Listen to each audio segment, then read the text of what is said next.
দেখো এখানে মাছগুলো আমি কেটে নিচ্ছিলাম, পাবদা মাছ আর এগুলো রুই মাছ ছিল, ট্যাংরা মাছ ছিল দেখিয়েছিলাম, এগুলো কেটে নিচ্ছিলাম। আর ছেলে ওই দিকটা সাইকেল নিয়ে খেলা করছিল, পর্যন্ত দুষ্টামি করে। ওইদিকে আমি সিদ্ধ ভাত করেছিলাম, ছেলে খায় বলে। আর দেখো ওই দিকে একটা আলু সিদ্ধ ছেলের জন্য বলছে খাবে না, তো খাবে না যেহেতু আমার তো খেতেই হবে। আর এখানে চেপা শুটকি ভর্তা করেছিলাম। তো আমি স্নান দান সেরে মাছগুলো ভাজতে আসলাম। তো বোনকে বললাম, ওকে ছোটো বোনকে বললাম তুই মাছগুলো ভাজ আর মূলাটা সিদ্ধ বল। তো আমি এসে তারপর রান্না বান্না করব। তো আমি এসে বাকি দিকটা সামলে নিচ্ছিলাম। তো বাকি মাছগুলো ছিল এগুলো ভেজে নেবো আস্তে আস্তে করে। আর মা ছিল না বাড়িতে, মা দিদা অসুস্থ ছিল, তাই মা বাড়িতে ছিল।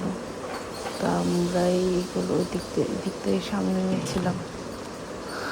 তো দেখো বাড়িতে কেউ না থাকলেও অবশ্যই ভালো লাগে না।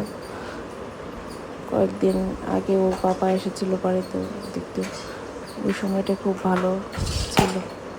ও চলে গেছে আর সময় আর ভালো লাগছে না। তো দেখো বাকি মাছগুলো হলুদ গুঁড়ো আর নুন দিয়ে দিলাম, এগুলো ভেজে তুলে নেব আর কি। বাজার রান্না বান্না সেরে আর আজকে লাল শাকও নিয়েছিলাম, লাল শাক করবো। তো ভাত খেয়ে নিয়েছিলাম রান্না বান্না সেরে। আর এদিকে ওইগুলো হলো মালার কাজ নিয়েছিলাম, তো বোনকে একটু হেল্প করে দিলাম। বাই।